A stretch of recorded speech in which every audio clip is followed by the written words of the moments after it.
This is your tech news briefing for Thursday, September 29th. I'm Zoe Thomas for the Wall Street Journal. Earlier this month, the crypto platform Ethereum underwent a major change. The long-awaited Ethereum merge changed how transactions on the network are processed, with the goal of reducing the platform's environmental impact.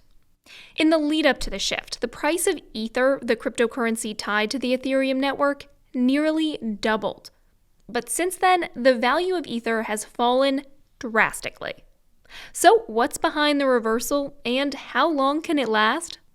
Joining us to discuss that is our crypto reporter, Paul Vigna. Hi, Paul. Thanks for joining me. Hi. Paul, one of the big things that happened with the Ethereum merge is that it switched from a verification system called a proof-of-work model to a proof-of-stake model. Can you start by reminding us what the difference is between those two systems? So, in a very brief nutshell, the proof-of-work system required Ethereum's miners, the people that actually do the validating of transactions, to expend a certain amount of computing power in order to have the privilege of being part of the network, and you can earn money on it. It's very profitable if you can do it at scale. But that's basically what you do. You have to put out computing energy as a cost of doing business. What they have switched to is a system where you're staking money as your cost of doing business, of being what they now call a validator. And you are a node on the network, and you are processing transactions, and you can earn a little bit of money from that. And then, of course, the big advantage of that is that it is far more environmentally friendly. Ethereum's energy usage went down by about 99% after this software upgrade. So that was the primary reason for doing it.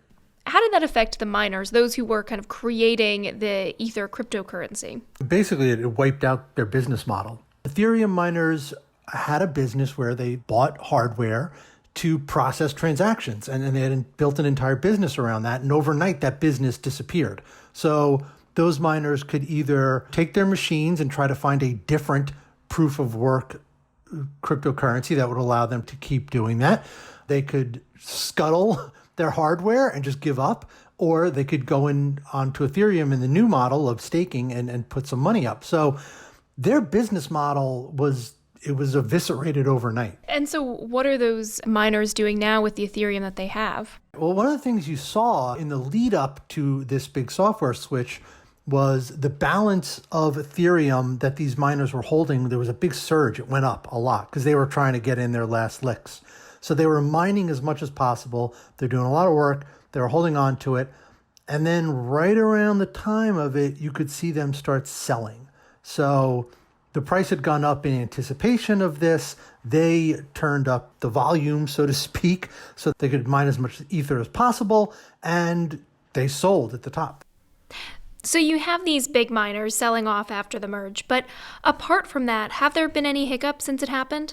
There haven't been any major hiccups, and that's a good thing. There really could have been. The issue now becomes, and this is really with any software upgrade anywhere this happens, is, well, was there anything in the code that is a problem, a bug, that we didn't know about? And it's happened in the past on other upgrades. There's a history of it.